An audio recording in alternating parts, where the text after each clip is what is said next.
A SaaS suite vendor gets enterprise customers to adopt 20+ tightly integrated applications across sales, marketing, HR and finance, all running on a common platform. Which strategic effect best explains the primary advantage of this configuration? Your options are: A. Horizontal differentiation offering many cosmetic variants of essentially the same product. B. High switching costs and economies of scope, as the suite becomes a de facto operating system for the enterprise. C. First-degree price discrimination, perfectly tailoring a unique price to every individual user in real time. D. Just-in-time, JIT, inventory reduction, shrinking physical stock levels in warehouse. And the correct answer is option B. High switching costs and economies of scope, as the suite becomes a de facto operating system for the enterprise. An enterprise first buys a single flagship application such as CRM or accounting from a SaaS vendor, uses it successfully for a few years, and then expands to the vendor's full cross-functional suite. Which go-to-market model best describes this pattern? Your options are: A. Pure freemium model maximizing free user registrations with minimal enterprise focus. B. Transactional sales, quick one-off license sales with no structured account management. C. Franchise expansion, granting territorial rights to local partners to run physical outlets. D. Enterprise land and expand strategy, winning a beachhead with one app and then systematically cross-selling and upselling the broader suite over time. And the correct answer is option D. Enterprise land and expand strategy, winning a beachhead with one app and then systematically cross-selling and upselling the broader suite over time. A SaaS firm sees strong enterprise adoption and high growth in India and now uses this track record to persuade upmarket clients in other geographies. Which concept from international business best captures India's strategic role here?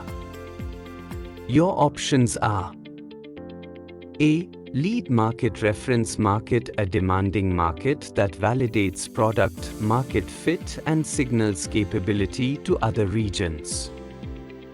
B. Dumping strategy, selling below cost only to clear excess capacity with no learning effects. C. Psychic distance paradox, avoiding similar markets because they feel deceptively close. D. Licensing out, handing over brand and IP to local partners with minimal strategic involvement. And the correct answer is option A. Lead market, reference market, a demanding market that validates product market fit and signals capability to other regions. A CIO is comparing a unified SaaS suite, single vendor, many natively integrated apps, with a best-of-breed stack, multiple specialized vendors, many interfaces. From an IT operations and architecture perspective, which concept best supports the case for the unified suite? Your options are: A. Scope creep, uncontrolled expansion of project requirements. B. Lower total cost of ownership, TCO, and reduced integration debt, because fewer vendors and shared data models mean simpler maintenance, fewer interfaces, and more consistent reporting. C. Price skimming, charging the highest possible price because of premium branding. D. Agency theory, conflicts of interest between shareholders and managers. And the correct answer is option B.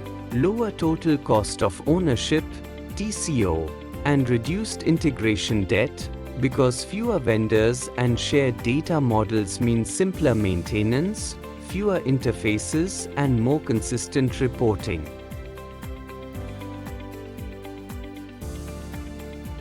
A board is evaluating a SaaS platform positioned as security and privacy conscious while also affordably priced for enterprises.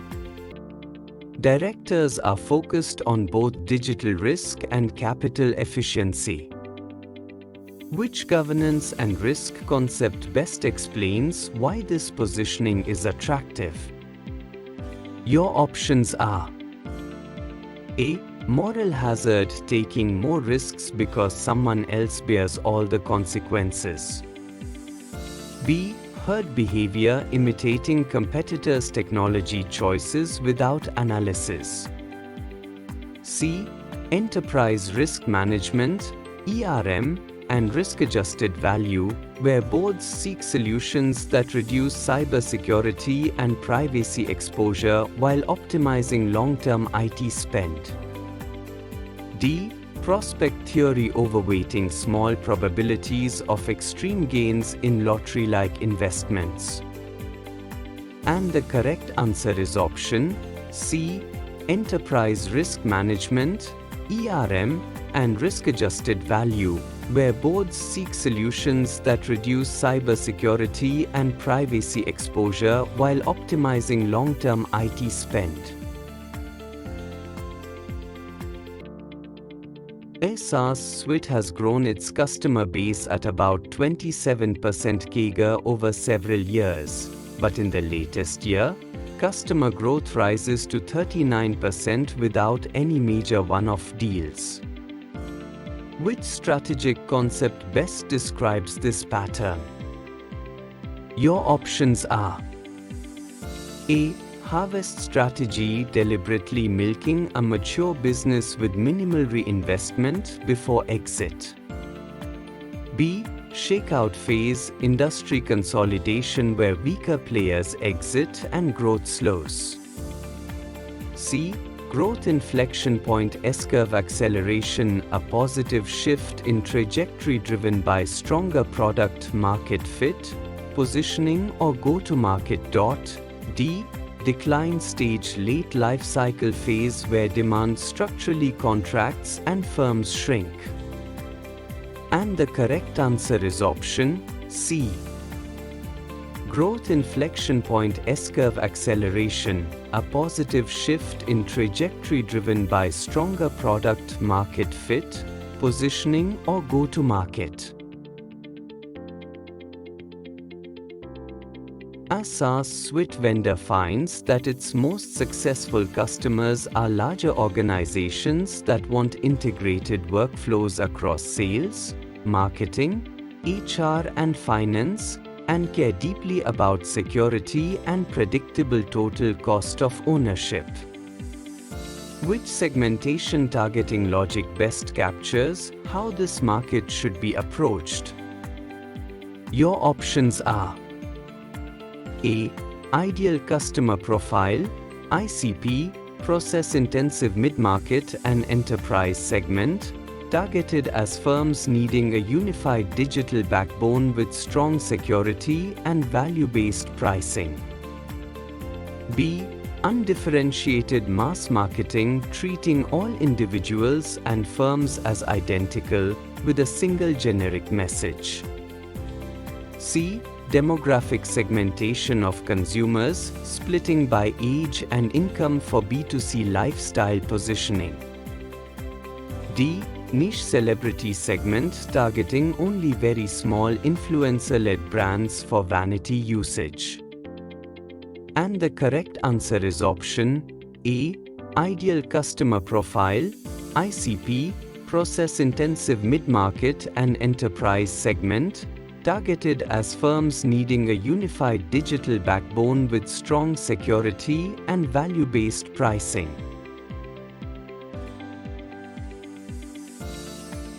Enterprise customers often start with one app, for example, CRM, and later upgrade to the full suite. As head of revenue operations, you want a metric that best predicts who will expand. Which metric most clearly represents a leading indicator of expansion in a SaaS suite context? Your options are: A. Vanity metrics, social media followers and likes for the vendor's brand in that geography. B. Lagging financial metric, booked revenue from the customer last fiscal year. C. Noise metric, number of unopened marketing emails sent to the customer. D. Product usage-based expansion signal, number of distinct departments actively using multiple integrated apps from the same vendor with shared data. And the correct answer is option D. Product usage-based expansion signal, number of distinct departments actively using multiple integrated apps from the same vendor with shared data. An enterprise takes 3 to 4 years to move from one SaaS application to a full cross-functional suite covering sales, marketing, HR and finance. Which change management approach best reflects this kind of multi-year adoption journey? Your options are: A. Big Bang implementation, switching off all legacy systems and forcing all users onto the new suite in a single cutover weekend. B. Phased transformation program, starting with a high-impact pilot, building champions, standardizing processes and data, then scaling to other functions in stages. C. Technology anarchy, letting every department independently choose tools with no enterprise architecture oversight. D. Vendor avoidance policy, capping usage so no single vendor can be used by more than one department. And the correct answer is option B. Phased transformation program, starting with a high-impact pilot, building champions, standardizing processes and data, then scaling to other functions in stages. A board asks its procurement team to compare a unified SaaS suite with multiple best-of-breed tools. Directors emphasize both data privacy risk and long-run cost of ownership. Which evaluation approach best reflects sound procurement and governance practice? Your options are: A. Single criterion price comparison, choosing the vendor with the lowest per seat list price only. B. Aesthetic preference, choosing the vendor with the most visually appealing user interface.